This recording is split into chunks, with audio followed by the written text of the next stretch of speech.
सेठ के पास अपार दौलत।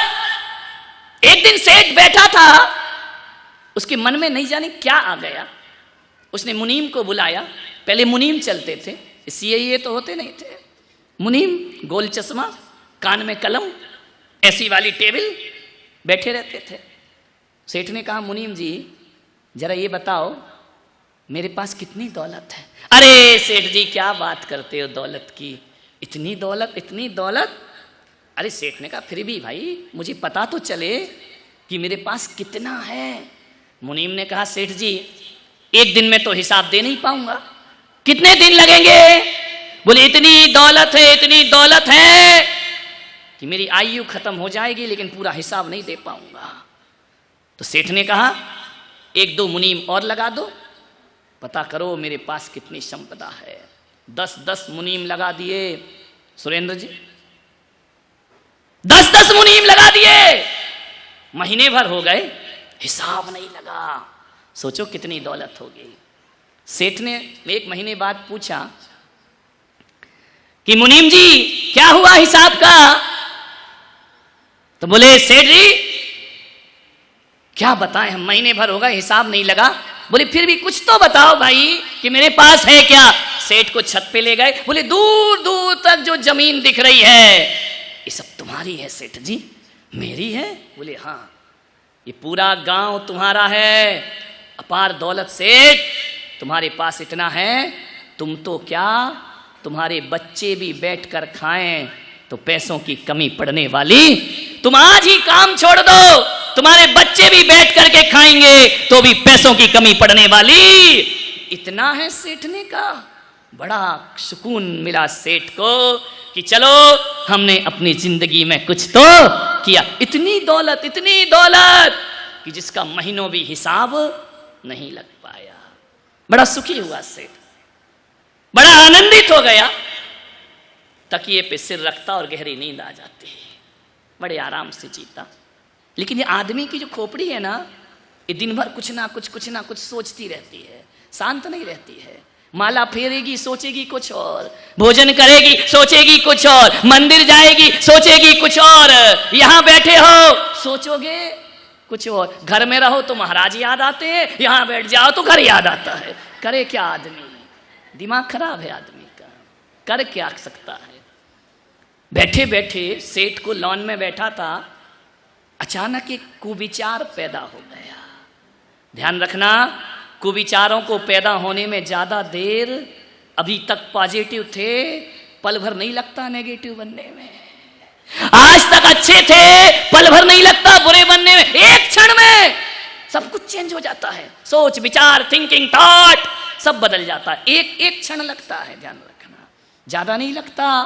एक कुविचार पैदा हो जाए तो 7 जन्मों की कसमें एक जन्म में टूट जाया करते हैं। एक गलत विचार कभी भी आपके अंदर पैदा हो सकता है। मैं आपसे निवेदन करना चाहता हूं, कोई कुविचार तुम्हारे अंदर पैदा हो जाए, किसी के बारे में भी पैदा हो जाए, उन गलत विचारों के अंकुर फूटे, उन्हें वहीं जोर से शक्ति से मसल देना चाहिए, वरना तुम्हारी जिंदगी अशांति में। गलत विचार तो फूटते हैं, ध्यान रखना, विचार करना है आपको।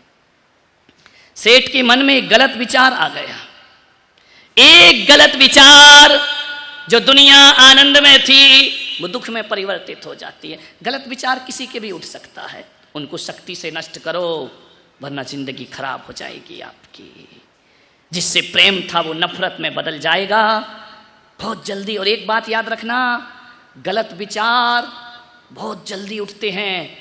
अच्छे विचारों के लिए तो सत्संग करना पड़ता है, संतों की संगति करना बड़ी मुश्किल से आते हैं। गलत विचार बहुत जल्दी आते हैं, एक सेकंड नहीं लगता।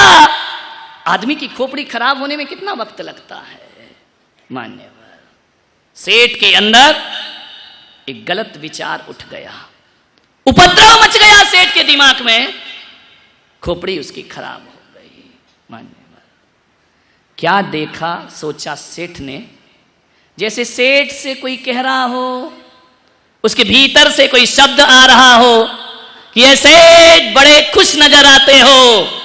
ध्यान रखना, तुम्हारे पास है क्या जो इतने खुश हो। सेठ ने कहा, चल मेरे पास क्या है, मेरे पास इतना है, इतना है, इतना है कि मैं भी बैठकर खाऊं और बच्चे भी बैठकर खाएं, तो मेरे पास पैसों की कोई कमी। अरे बड़ी जोर से हंसा वो भीतर का विचार। उसने कहा, पागल, नादान, दिमाग खराब हो गया तेरा। बोले क्या हुआ? बोले बस इतना है कि तू भी बैठकर खा, तेरे बच्चे भी बैठकर खाएं। सेठ ने कहा, तो क्या हुआ? बहुत कमाया मैंने। बोले सेठ, तू बैठकर खा ले, तेरे बच्चे बैठकर खाएं। कभी तूने ये सोचा है तेरे बच्चों के बच्चों का क्या होगा? अरे सेठ ने कहा, ये तो मैंने सोचा ही नहीं कि बच्चों की बच्चों का क्या होगा। सेठ का दिमाग खराब हो गया। एक गलत विचार ने सेठ की नींद हराम कर दी। सेठ ने कहा, भाई तू कह तो सही रहा है, मैंने अपने लिए कमाया, बच्चों के लिए कमाया, लेकिन उनके बच्चों का तो मुनीमों को बुलाया। बोले बताओ बच्चों के बच्चों का? सेठ मुनीम ने कहा, सेठ जी कैसी बातें करते हो, छोड़ो ना ये सब, तुम जियो, तुम्हारे बच्चे जिए, उनका भी ख्याल करोगे। अरे बोले तू चुप रहे, तेरा दिमाग खराब है। ध्यान रखना, जब गलत विचार आता है तो अच्छी सलाह भी बुरी लगती है। रावण को मंदोदरी समझाती रही कि सीता वापस कर दो, नहीं तो लंका का सर्वनाश हो जाएगा। सबने समझाया, विभीषण ने समझाया, लेकिन विनाश काले विपरीत बुद्धि। जब हमारे विनाश के दिन आते हैं, खोलती खोपड़ी उल्टी चलती है। सीधा समझाओ तो अर्थ उल्टा लगता है। ध्यान रखना, विनाश काले विपरीत बुद्धि। यही हुआ, सेठ को समझ ही नहीं आया। उसने कहा, बताओ मेरे बच्चों के बच्चों का क्या होगा? अब सेठ टेंशन में आ गया। ध्यान रखना, अभाव में जीने लगा, सद्भाव में नहीं जी रहा था। 2 मिनट पहले सद्भाव में था। ध्यान रखना, लोग स्वर्ग नरक मंदिरों में खोजते हैं, नादान है वो लोग। मैं पुलक सागर कहता हूं, स्वर्ग नरक मंदिर में नहीं, स्वर्ग नरक हमारी सोच में समाये हुए होते हैं, हमारे विचारों में होते हैं। यही स्वर्ग है। पल भर पहले जिंदगी स्वर्ग थी, पल भर बाद जीवन नरक हो गया। एक सोच, मैंने कहा था ना, सोच बदल लो, जिंदगी बदल जाएगी। सोच ही तो बदलना है। सेठ बीमार हो गया, क्योंकि अब उम्र हो गई, अब बच्चों के बच्चों के लिए कमाऊंगा क्या? मौत सामने आने वाली है। सेठ बीमार हो गया, रात की नींद हराम। पहले क्या होता था, तकिए पे सिर रखता था, गहरी नींद आती थी। आज क्या हो गया, सारी रात करवट बदलता है। एक चिंता उसके दिमाग में सवार हो गई। मान्यवर, एक बात याद रखना, चिंता और चिता, एक बिंदी हट गई तो चिंता, और बिंदी हट गई तो चिता, बिंदी रख दी तो चिंता। एक बार याद रखना, चिता तो मुर्दे को जलाती है, लेकिन चिंता जीते जी आदमी को चिंता वो दीमक है जो धीरे धीरे धीरे धीरे हमारी जिंदगी को खा जाया करती है। चिंता मत करो मेरे यार, ध्यान रखना। चिंता क्यों करते हो, कल क्या होगा? अरे आज देख मेरे भाई, आज का आनंद ले, आज का सुख भोग। एक शेख सादी बहुत बड़ा सूफी फकीर हुआ, खुदा को धन्यवाद देते हुए रास्ते से गुजर रहा था। एक आदमी मिल गया, उसने कहा, संत जी बड़े आनंदित हो? शेख सादी ने कहा, क्यों आनंदित नहीं होऊंगा, बड़ी रहमत है खुदा की, ईश्वर का बड़ा रहम है मुझ पे, अल्लाह का बड़ा रहम है मुझ पे। बोले क्या रहम है तुझ पे? देख, तुझे उस अल्लाह ने जिसका तू रहम कहता है, उसने एक पैर दिया है और हमें 2 पैर दिए। तू लंगड़ा है, तेरा एक पैर नहीं है, बैसाखी पर चलता है। शेख सादी ने बैसाखियां फेंक कर झूमने लगा, नाचने लगा। वाह परवरदिगार तेरा बड़ा रहम है, वाह खुदा तेरा बड़ा रहम है। उस आदमी ने कहा, पागल हो गया लंगड़े, तेरा एक पैर नहीं है। उसने कहा, इसीलिए तो मैं आनंद में नाच रहा हूं, इसीलिए तो मैं खुश हो रहा हूं कि तू कितनी दया करता है मेरे परमात्मा। दुनिया में ऐसे भी लोग हैं जिनके दोनों पैर नहीं है, कम से कम तूने मुझे एक पैर तो प्रदान किया। दुनिया में ऐसे भी लोग हैं जिनके पास दोनों पैर नहीं होते, वो खड़े नहीं हो सकते, मैं खड़ा तो हूं ना। बड़ा रहम है परमात्मा का। एक गुलाब का पौधा देखकर एक सोच ये हो सकती है कि बाहर भगवान को आप गालियां दे सकते हैं, भगवान को आप शब्द बोल सकते हैं, बाहरे भगवान तू कैसा रहम कर, बेरहमी है। 1000 कांटे एक फूल, गुलाब के पौधे को देखा, 1000 कांटे फूल एक ही दिया तूने। एक सोच ये है, और एक सोच ये होती है, वाह रे भगवान तू कितना ध्यान रखता है, 1000 कांटों में भी एक फूल खिला दिया करता है, जिंदगी को आनंद से भर दिया करता है। कांटे वही हैं, फूल वही, दृष्टि किस पर है? कांटों पर दृष्टि है तो भगवान बुरा लगेगा, फूलों पर दृष्टि है तो रहम मिलेगा। ध्यान रखिए, विचार, ये प्रकृति है, ये संसार की व्यवस्था है। इस संसार की व्यवस्था में फेर बदल करने का प्रयास मत करो। जैसा संसार है वैसा जीने का प्रयास करो, जिंदगी आनंद से भर जाएगी। एक आदमी चला जा रहा था गर्मी में, गर्मी के दिन थे, और थकान को दूर करने के लिए आम के पेड़ के नीचे लेट गया। जैसे ही लेटा, वृक्ष की तरफ नजर गई, छोटे छोटे आम लटक रहे थे। उसने कहा, वाह रे भगवान तू भी कैसा खेल रचता है, इतने बड़े पेड़ में इतने छोटे आम, और इतनी पतली बेल में इतना बड़ी लौकी, कद्दू, क्या भोपड़ा, पतली सी बेल, इतना बड़ा भोपड़ा, है ना, और मजबूत पेड़, इतने से फल। सोच रहा था, अचानक नींद लग गई, टप से एक आम गिरा नाक पे, नाक पकौड़ा बन गई। उसने कहा, भगवान तू जो भी करता है अच्छा करता है, इसमें भोपड़ा लटका देता तो मेरा तो थोबड़ा मिट जाता। ध्यान रखिए, कितना ध्यान रखता है भगवान कि बेल के नीचे कोई नहीं सोता, इसलिए बड़ा फल लटकाता है, और पेड़ के नीचे लोग विश्राम करते हैं, इसलिए छोटा फल लटकाता। क्या कारीगरी है तेरी। ध्यान, सोच कितनी जल्दी बदलती है आदमी की। गिलास आधा भरा है, गिलास आधा खाली है, सोच है आपकी, ध्यान रखना। सेठ कुविचारों में फंस गया। एक फकीर था, रोज नमाज अदा करता था 5 टाइम की, मस्जिद में बैठकर। नवाब साहब एक दिन जुम्मे की नमाज पढ़ने आए। क्या देखता है वो फकीर कि मेरे पैरों में जूते नहीं, चप्पल नहीं, फटी पुरानी, पुराना जूता पहनता था। उसने खुदा से कहा कि वाह रे खुदा, ये नवाब जुम्मे के जुम्मे आता है और इसकी जूतियों में हीरे मोती जड़े हैं, मैं रोज आता हूं, मेरे पास फटे जूते हैं, क्या करता है तू खुदा? कम से कम अपना तो ध्यान रखा कर। मैं 5 टाइम की नमाज पढ़ता हूं, फटी जूतियां, और ये जुम्मे के जुम्मे आता है, हीरे मोती जड़ी जूतियां। इतना सोच ही रहा था कि क्या देखता है, मस्जिद की सीढ़ियों पर एक आदमी आ रहा है, हाथ के बल चढ़ते हुए, उसके दोनों पैर नहीं हैं। उस फकीर ने सोचा कि वाह रे खुदा, मैं तो अभी जूतियों पर सोच रहा था, तेरा कितना रहम है, तूने पैर तो दिए हैं, इस आदमी के पास तो पैर भी नहीं है। ध्यान रखना मान्यवर, उस फकीर की सोच बदल जाया करती है। इस प्रभु की दुनिया में जो कुछ मिला है उसकी कीमत समझो मेरे भाई। मैं जूतियों को रो रहा हूं, इसके पास पैर नहीं, फिर भी तेरे दर पे आ रहा है। मान्यवर सेठ चिंता के चुंगल में फंस गया, मेरे बच्चों के बच्चों का क्या होगा? सूख के कांटा हो गया, दुबला पतला हो गया, ना मंदिर में मन लगता, ना घर में मन लगता, ना परिवार में मन लगता। सेठानी ने कहा, सेठ जी क्या हो गया तुमको? बोले कुछ नहीं पता भाग्यवान, मन नहीं लगता मेरा। ऐसा क्या हो गया? कल तक तो बड़े आनंदित थे। बोले बस एक चिंता मुझे खाए जा रही है कि मेरे बच्चों के बच्चों का। सेठानी ने कहा छोड़ो ना, कर लेंगे वो, तू ज्यादा ज्ञान मत बांट मुझे, मेरे बच्चे और उनके बच्चे, मुझे कुछ करना था अपनी जिंदगी में।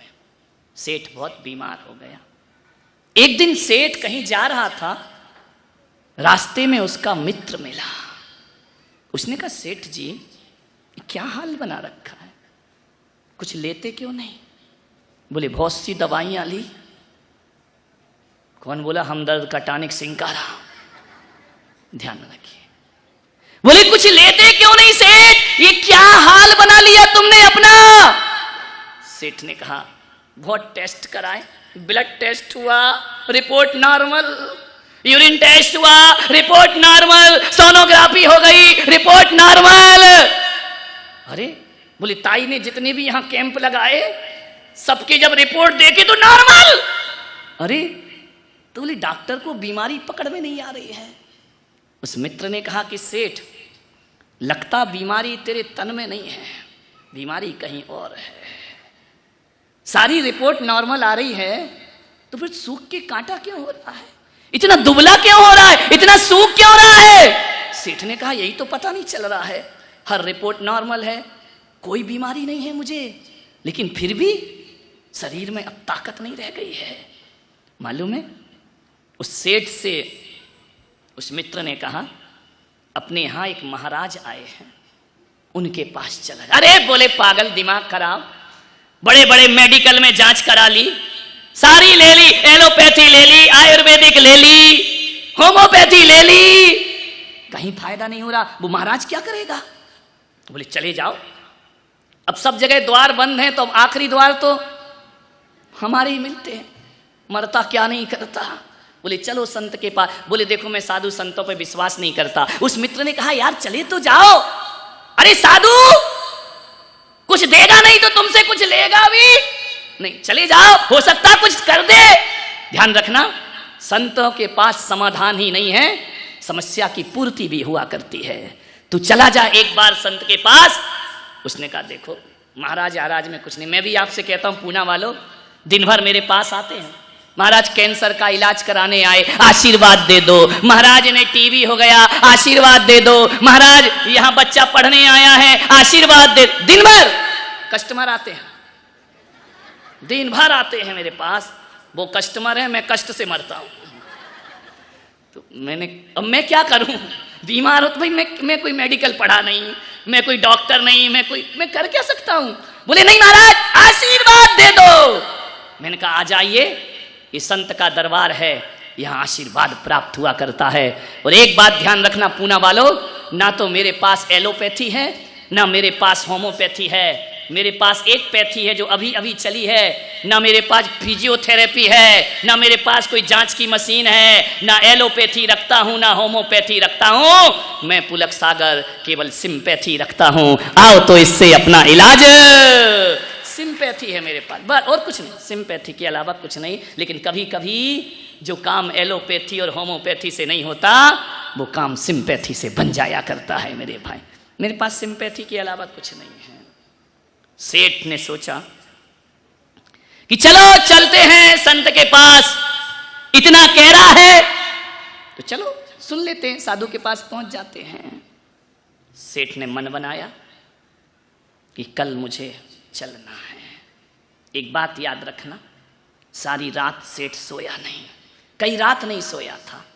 अरे दिन बिगाड़ लोगे तो रात कैसे सोओगे मेरे भाई? अरे आदमी की जिंदगी तो ऐसी होना चाहिए कि 16 घंटे जगे और 8 घंटे सोना चाहिए। 8 घंटे की नींद को तरस रहा है आदमी। अमेरिका और भारत में अंतर मालूम है क्या है? अमेरिका के लोग गोली खा के सोते हैं। ध्यान रख, पैसा तो बहुत है लेकिन नींद नहीं है उनके। अमेरिका के लोग गोली खा के सोते हैं और भारत के लोग गाली खा के उठते हैं। 1000 गालियां दो तब उठेगा, ध्यान रखना। एक सेठ ने कह दिया अपने नौकर से कि भाई सुबह सुबह मुझे मॉर्निंग वॉक में जाना है, तू 5 बजे उठा देना। नौकर ने कहा ठीक है सेठ जी, उठा दूंगा। 5 बजे, सेठ जी उठो, 5 बज गए, मॉर्निंग वॉक में जाना है। सेठ ने कहा रुक जा। यूं करवट लिया, सेठ इस तरफ हो गया। 8 बजे नींद खुली। नौकर का क्यों रे, तूने उठाया नहीं? मुझे घूमने जाना था। बोले सेठ जी आप तो घूम के भी आ गए। बोले घूम के आ गया? बोले आ गए। बोले क्यों? बोले 5 बजे मैंने उठाया था, आप ऐसे से ऐसे घूम गए। तो मैंने समझा बड़े आदमी हैं, इससे ज्यादा क्या घूमेंगे। ध्यान रखिए, आदमी की इससे ज्यादा तुम घूमेंगे भी क्या, हो गया मॉर्निंग वॉक। आपने एक करवट तो ले लिया। विचार करिए, भारत के लोग गाली खा के उठते हैं, बड़ी सुकून की नींद है। हम संत लोग दिन में तो सोते नहीं, रात में भी 11 बजे 11-12 बज जाते हैं। लेकिन जब जैसे ही चटाई पर सोते हैं, हाथ सिराना रखते हैं, लेटते ही गहरी नींद आ जाती है। एक बात याद रखना, दुनिया का सबसे सुखी आदमी वही है जिसे रात में बिना प्रयास की नींद आ जाती हो और सूर्य उठने से पहले उठ जाता हो। उससे ज़्यादा सुखी इंसान संसार में कोई दूसरा नहीं हुआ करता है। मखमली गद्दों पर नींद नहीं आती मेरे भाई, और जिन्हें चैन पाना है वो चट्टानों पर भी गहरी नींद सो जाया करते हैं। ध्यान रखिए, नींद को तरसे नैना, सेठ की नींद हराम। 8 घंटे सोइए, 16 घंटे काम करिए। जो 16 घंटे त्रुटिपूर्ण कार्य नहीं करेगा वही 8 घंटे आराम से सोएगा। ध्यान रखिए, आराम से सो जाइए। आराम बड़ी चीज है, मुंह ढांक के सोइए। आराम बड़ी चीज है, मुंह ढांक के सोइए। किस किस को देखिए और किस किस को रोइए। आराम बड़ी चीज है, मुंह ढांक के सो गया। ध्यान रखें, सेठ की नींद हराम। पहुंचा संत के पास, दूर था घर, 1 घंटे तो लगेगा, पूना से जाएगा तो ट्रैफिक में फंस जाएगा। ध्यान रख, लेकिन अपने प्रवचन का सेठ है, 15 मिनट में खत्म भी करना है कहानी। सेठ को पहुंचा देते हैं। पहुंच गया संत के पास, संत को प्रणाम किया। संत ने कहा सेठ, रोने लगा, झरझर आंसू। संत ने कहा सेठ तुम क्यों रोते हो, क्या गड़बड़ है, पत्नी अच्छी नहीं है? अरे बोले लाखों में एक है, तो अब काय को रो रहा है? बच्चे बोले बहुत अच्छे हैं। तो सेठ तुम्हारी ये हालत क्या है, क्यों दुखी हो तुम? रुपया है, पैसा है। बोले महाराज कुछ दिनों से एक चिंता सता रही है। तो बोले इलाज क्यों नहीं कराया? बोले सब करा लिया, एक चिंता लगी है। संत ने पूछा क्या चिंता लगी सेठ जी? मेरे पास ऐसे तो बहुत कुछ है, रुपया है, पैसा है, नौकर चाकर सब है, मकान है, जमीन है, जायदाद है, फिर दुखी क्यों हो? बोले दुखी एक बात मेरे मन को खाए जा रही है भीतर ही भीतर, कि मैंने अपनी जिंदगी में क्या किया है। बोले बहुत तो किया, कितना है? बोले मैं भी बैठ कर खाऊं, मेरे बच्चे भी खाएं, चिंता तो और आगे की है। बोले क्या? बोले महाराज मेरे बच्चों के बच्चों का क्या होगा? महाराज ने कहा धत तेरे की सेठ, इतनी सी बात और इतना तनाव। अरे बोले महाराज इतनी सी बात नहीं है, तुम्हारे तो आगे कोई नहीं, पीछे कोई नहीं, ओ घर बाबा, न बीवी न बच्चे, हमारी तो गृहस्थी है, हमारे बच्चों के बच्चों का क्या होगा? संत ने कहा कुछ नहीं होगा, मैं व्यवस्था कर, मैं तू 3री पीढ़ी की सोच रहा है, मैं 7 पीढ़ी की व्यवस्था कर दूं। संत जी क्या बोल रहे हो? बोले 7 पीढ़ी तक कमाने की जरूरत नहीं है, मैं व्यवस्था करता हूं। बोलो महाराज, बोलो बोलो, आदेश करो, मेरी जिंदगी को बचाओ, मैं शांति से प्राण छोड़ सकूं। संत ने कहा थोड़ा काम, अरे आदेश करो, किसी तीर्थ पे कमरा बनाना है मैं बनवा दूंगा, कोई धर्मशाला बनवाना है मैं बनवा दूंगा, मंदिर बनवाना है। अरे संत ने कहा ये बकवास बंद कर, ये मंदिर धर्मशाला तू इतनी बड़ी समस्या लेकर आया है, समस्या इतनी बड़ी है भी नहीं, एक रास्ता बताऊंगा, तेरी 7 पीढ़ी की व्यवस्था हो जाएगी। हो जाएगी? थोड़ी चेहरे पर चमक आई, ऐसा लगा जैसे कोई टॉनिक पी ली हो। संत ने अभी कुछ दिया नहीं, आश्वासन दिया। संत ने कहा एक काम कर, कल सुबह एक काम करेगा? बोले करूंगा, जो आप कहोगे संत जी वो मैं करूंगा। संत ने कहा एक काम कर, कल सुबह तेरे गांव के बाहर एक झोपड़ी में एक बुढ़िया रहती है, कल सुबह उठ के प्रातः काल 1 थाली भोजन उस बुढ़िया को दे देना।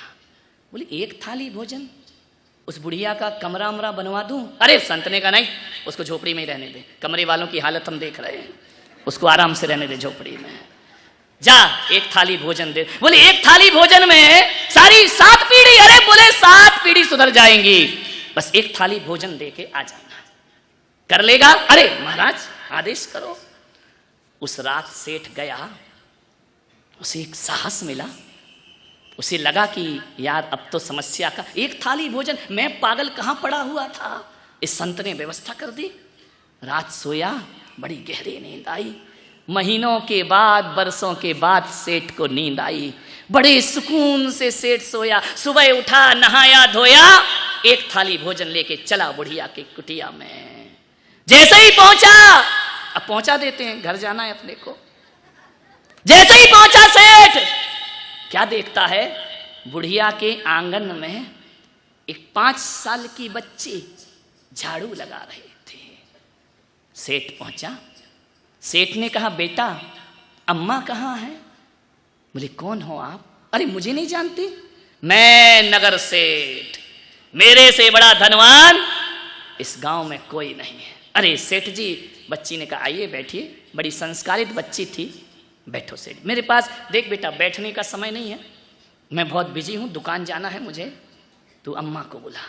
बोले सेठ जी थोड़ा तो इंतजार करो। बोले नहीं देख बेटा जल्दी कर, तू 5 साल की बच्ची, तुझसे क्या मुंह लगना, जा अम्मा को बुला के ला। बोले अम्मा अभी नहीं आ सकती है।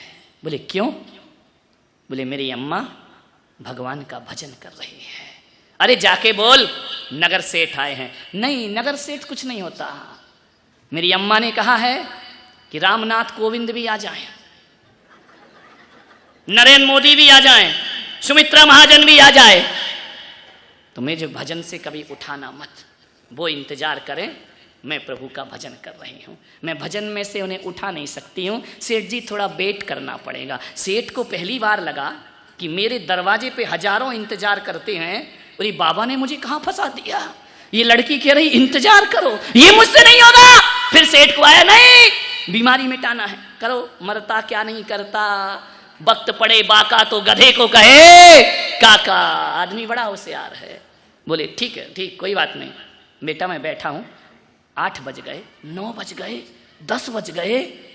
उसने कहा बेटा अब जाके बुलाओ अम्मा को, कितनी देर भजन करती है तेरी अम्मा।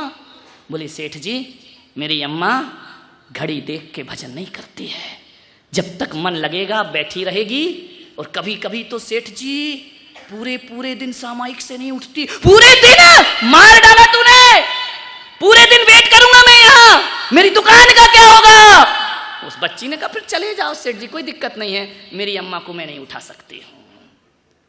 सेठ ने कहा तो अब मैं चलता हूँ, 12 बज गए। एक काम कर बच्ची, ये भोजन की थाली लाया हूँ, ये भोजन ले ले, अम्मा को दे देना कि नगर सेठ ने सोने की थाली में भोजन भेजा है। बच्ची ने ऊपर से नीचे तक सेठ को देखा और कहा सेठ जी भोजन वापस ले जाओ। सेठ की आत्मा को ठेस पहुंची। उसने कहा नादान बच्ची, तुझे अकल नहीं है, इस सोने की थाली लौटा रही है, 56 भोग बना के लाया हूं, कभी खाया है तुमने, जाओ अम्मा को दे देना कि सेठ तुम्हें दे के गया है। बोले नहीं सेठ जी हमें ये भोजन नहीं चाहिए, वापस ले जाओ अपना भोजन। मेरे घर लोग खाने को तरसते हैं कि सेठ के घर पानी मिल जाए, और ये कहती हमें भोजन नहीं चाहिए। क्यों नहीं चाहिए बेटा? सेठ जी हमारे यहाँ भोजन आ चुका है। कौन दे गया? एक ब्राह्मण दे गया। क्या दे गया? केले के पत्ते में दही और भात दे गया है। अरे पागल, उसको हटा, ये तो रोज खाती है, ये खा सेठ के घर का भोजन, 56 प्रकार का भोग। उसने कहा नहीं, मेरी अम्मा ने मना किया है। मालूम है सेठ जी, मेरी अम्मा कहती है हमारे घर में यदि एक बार भोजन आ जाए तो दोबारा हम किसी का भोजन नहीं लिया करते हैं, चाहे वो कितना भी स्वादिष्ट हो जाए, आप अपना भोजन वापस ले जाओ। सेठ ने कहा बेटा रख ले, कल काम आएगा। बोले नहीं सेठ जी हमको नहीं चाहिए। बोले कल किसी ने नहीं दिया तो बोले मेरी अम्मा ने कहा है कि हम कल की चिंता नहीं किया करते हैं, जो